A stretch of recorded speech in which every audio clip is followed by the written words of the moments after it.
창세기 3장 1절에서 6절까지 같이 읽겠습니다.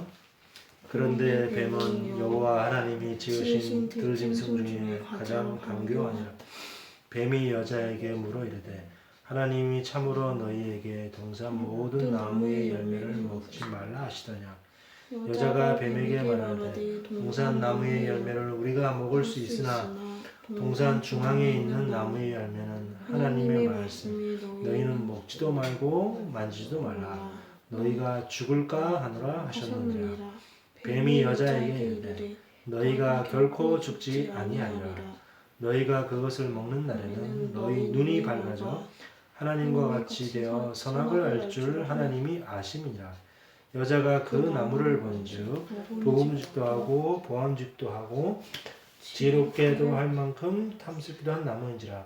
여자가 그 열매를 따먹고 자기와 함께 있는 남편에게도 주매 그도 먹었느니라.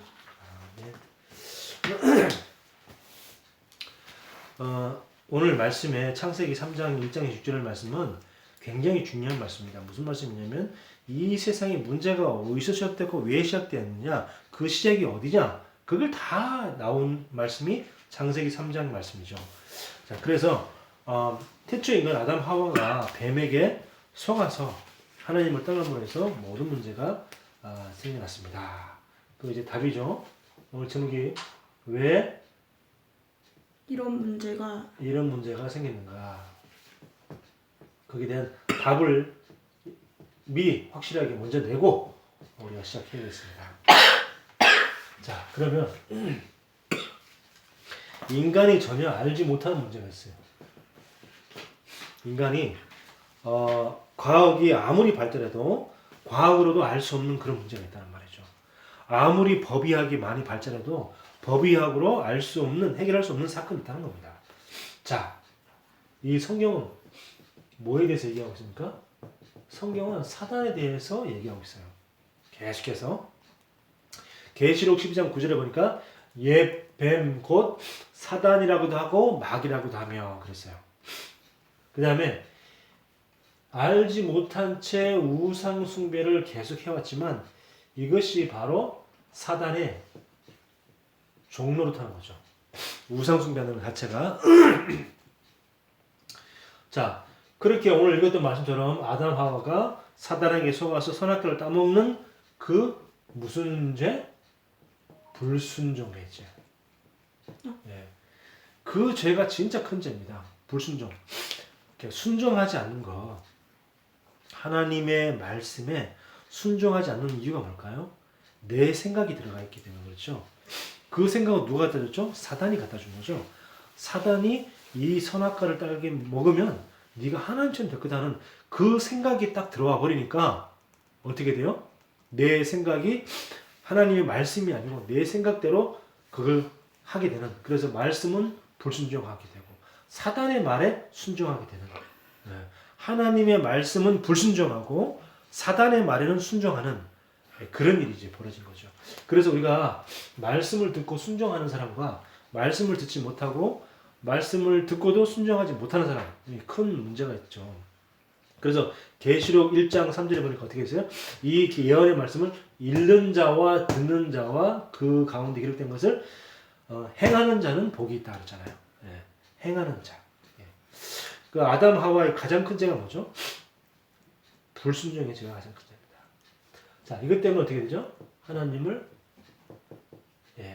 떠나게 되었습니다. 자, 이렇게 떠나게 되니까 이때부터 뭐가 되냐면 창세기 6장에 보니까 네피림 시대가 되었습니다. 창세기 6장에 네피림 시대가 되어가지고 이때부터 모든 영혼은 가정이 무너지는, 네피림 시대가 어떤 시대죠? 이 우상, 특히 점쟁이, 사탄, 귀신 이렇게 돼버린 거죠. 사단의 특징이 뭐냐? 가정을 무너뜨립니다. 제일 먼저 아담 하와의 가정을 무너뜨렸잖아요. 그렇죠? 아담이 혼자 있을 때는 아담을 공격하지 않았어요. 그걸 주목해야 됩니다. 아담이 혼자 있을 때는 공격하지 않았어요. 근데 아담과 하와가 한 가정을 이룬 다음에 사단이 아담 하와의 그 가정을 공격했다는 사실. 여러분들은 누구죠? 저와 여러분들은 이 사단이 가정을 공격한 그것에 대한 우리 피해자들이에요. 그렇죠? 사단이 여러분들의 가정을 공격한 겁니다. 근데 여러분 가정을 공격한 그 피해자가 누구냐? 여기 있는 다. 세 명이 다 가정이 공격당한 피해자들이에요. 그러니까 그거를 진짜 안다면 우리 가정을 위해서 이 사단이 얼마나 치밀하게 이 작전을 폈고 우리 가정을 무너뜨렸는가 거기에 대한 한을 가져야 돼요. 한을 가지고 이 사단의 권세를 박살내구나 이렇게. 그리고 뭐 창세기 11장 보니까 이 사회 국가가 이제 무너지기 시작하고 그러면서 인간은 하나님도 섬기지만 모든 만물에 다 신이 있는 거 아니냐? 예, 모든 것이 다 신이 있는 거 아니냐? 이런 식으로 이제 되어버립니다. 자, 이게 뭐냐? 사단이 가장 좋아하는 거고요. 자, 이러면서 이제 제사 지내고 또 제사만 지내는 게 아니고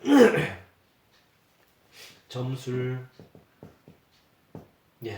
이렇게 우상, 부적, 또 여러 가지 뭐 미신, 이러면 복 나간다, 저렇게 하면 복 받는다, 이렇게 하면 뭐 귀신 들어온다, 뭐 여러 가지 각종 미신들 이런 것도 다 생기는 겁니다. 어릴 때 저희 어머니가 그랬거든요. 꼭 동지 섣달 되면 꼭 팥죽을 써가지고 팥죽을 갖다 부엌에 뿌려요. 이렇게 해도 귀신이 안 들어온다는 거예요. 이게 다 미신들이거든요. 옛날부터 해왔던 미신들. 왜 그걸 팥죽을 뿌리냐면 귀신은 빨간색을 싫어한다. 근데 이제 그래서 이제 팥죽이 빨간 거니까 팥죽을 뿌리는 건데 사실은 그게 약간 일리가 있어요. 왜 그러냐? 사단은 예수 그리스도의 피를 싫어하잖아. 피는 뭐야? 빨간색이잖아. 그러니까 이 성경에서 유래된 걸 갖다가 그게 사람들이 이제 막 이 복음 모르고 하니까 하나님도 모르고 복음도 모르니까 이게 점점 변질돼 가지고 귀신은 빨간색을 싫어한다. 이렇게 돼 가지고 팥죽을 써 가지고 팥죽을 뿌리는. 진짜 이게 사단 보면 무섭겠죠. 웃기겠죠. 뭐야 이 멍청이들 하면서. 나는 예수의 피지 이마 새끼들아. 무슨 팥죽이냐? 색깔만 빨가면 뭐 내가 다 무서워하냐? 이제 그렇게 얘기하죠 사단이. 자, 이로 인해서 어떻게 돼요? 행복할 줄 알았던 인간들은 자꾸 정신병, 불치병, 자꾸 귀신 들린 병. 그런 이런 영적인 문제로 계속해서 고통을 당하게 됩니다.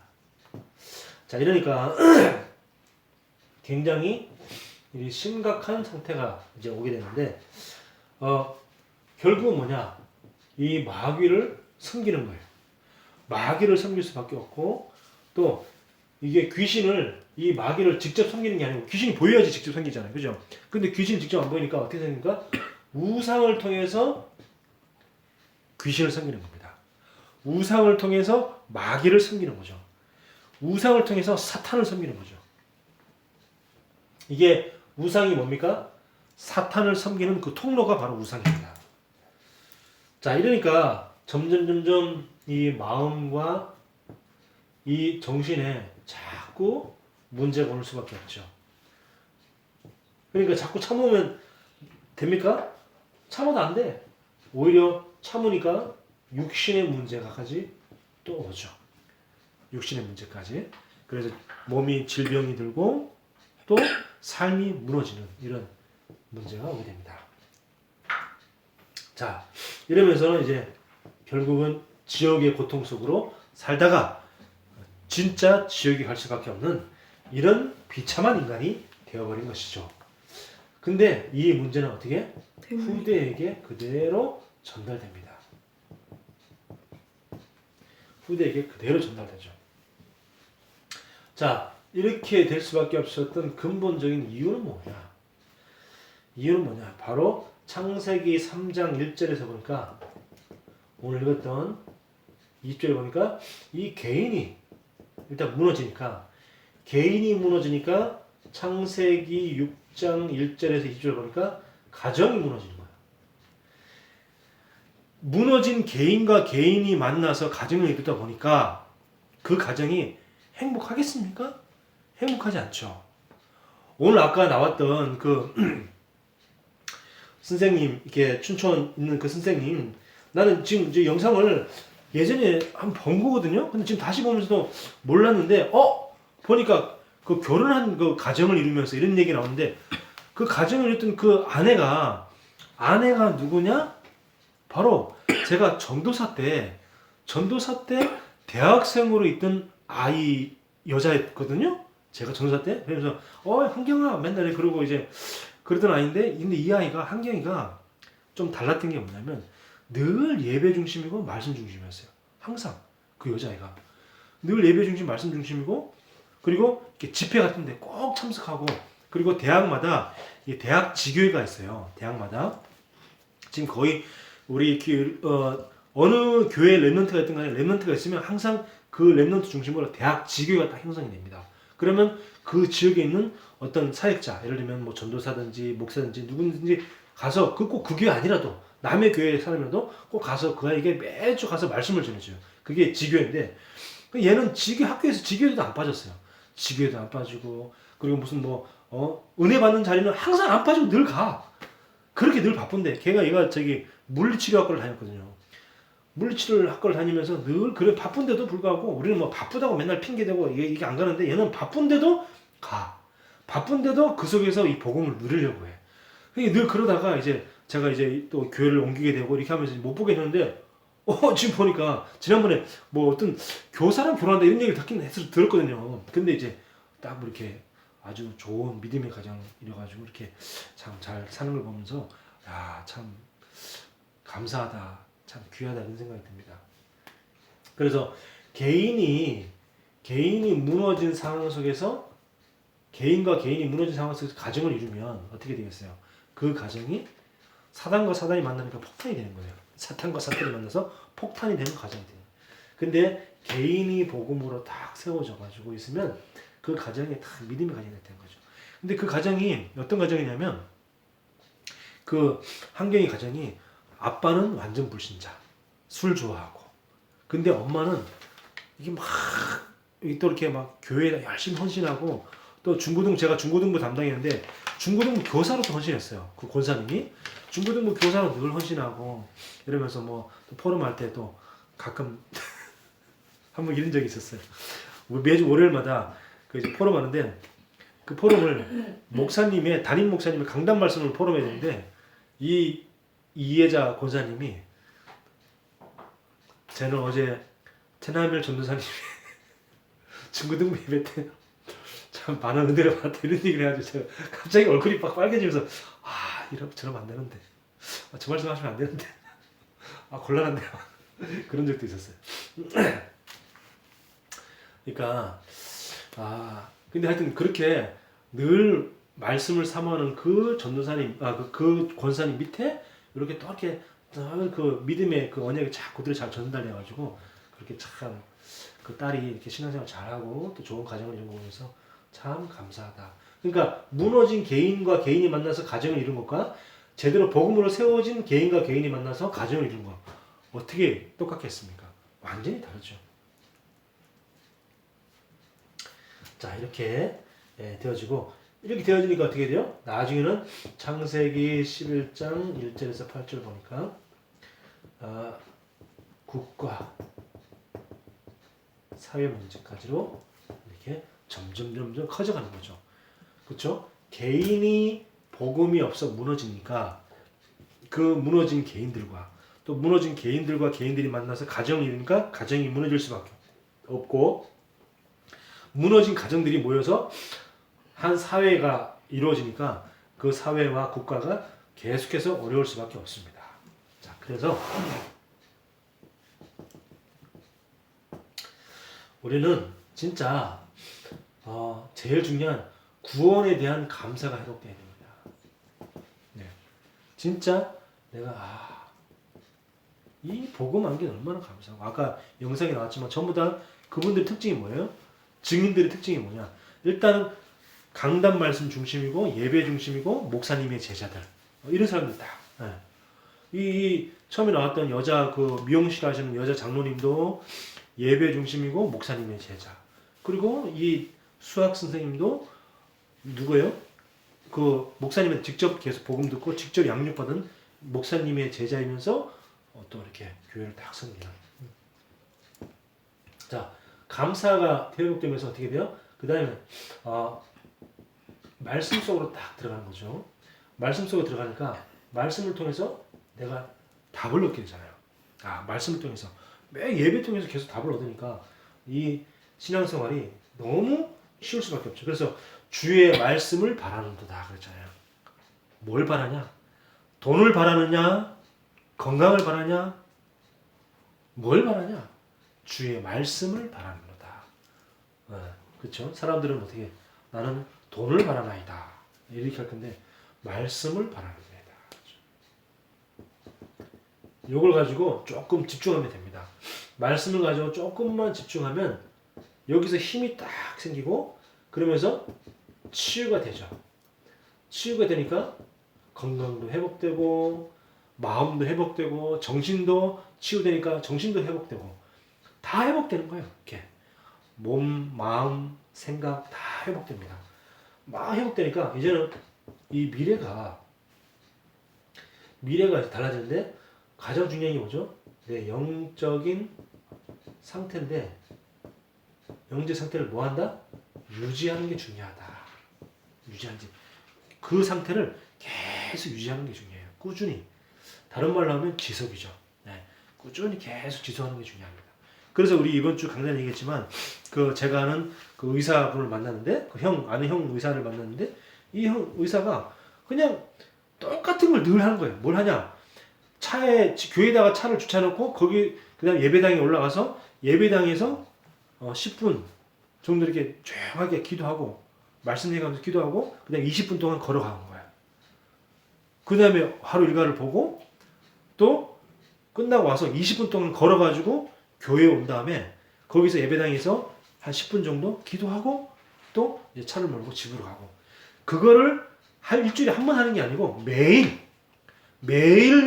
왕복 40분을 걷고 매일 아침 저녁으로 20분씩 기도하고 이걸 매일 하는 거예요. 그냥 매일. 그러니까 그게 그 속에 뭐가 있어요? 이 영적인 상태를 유지하는 비밀이 있고 그 속에 건강을 유지하는 비밀이 있는 거예요. 그렇죠? 그 속에 뭐 그 사람이 무슨 뭐 돈이 없어서 무슨 뭐 헬스클럽을 못 다니겠습니까? 뭘 못 하겠어요. 근데 가장 지속할 수 있는 방법을 찾아낸 거죠. 그렇죠? 자기의 건강을 유지할 수 있는 방법을 찾아낸 겁니다. 그래서 이게 여러분들이 진짜 한번 내게 가장 지속할 수 있는 방법을 한번 찾아보세요. 운동도 진짜 내가 지속할 수 있는 방법, 내가 이런 운동 정도는 내가 계속 꾸준히 할 수 있겠다 하는 걸 한번 찾아보시고 그리고 내가 어떻게 하면 영적 상태를 유지하는 거. 저는 제일 쉬운 방법이 그거더라고요. 말씀을 듣는 거. 그리고 두 번째는 걷는 거. 저는 이게 제일 좋더라고요. 제일 좋은 방법이 늘 말씀을 듣고 또 말씀 뭐 안 들을 때는 또 찬양 들으면서 찬양의 은혜에 깊이 빠지고 저는 그게 제일 쉬워요. 저는 그거 저는 제 나름대로의 방법이 뭐냐 말씀을 듣거나 찬양을 들으면서 기도하거나 그 다음에 그냥 걷기 그게 제일 영적으로 유지하고 육신적으로 유지할 수 있는 저는 제 나름대로의 방법입니다. 여러분들이 진짜 내 영적 상태를 계속 지속해서 유지할 수 있는 그 방법을 찾아야 돼요. 제일 쉬운 방법. 유지할 수 있는 제일 쉬운 방법. 그러면요, 이게 되어지면 이 5가지, 이번 주 강단의 말씀이죠.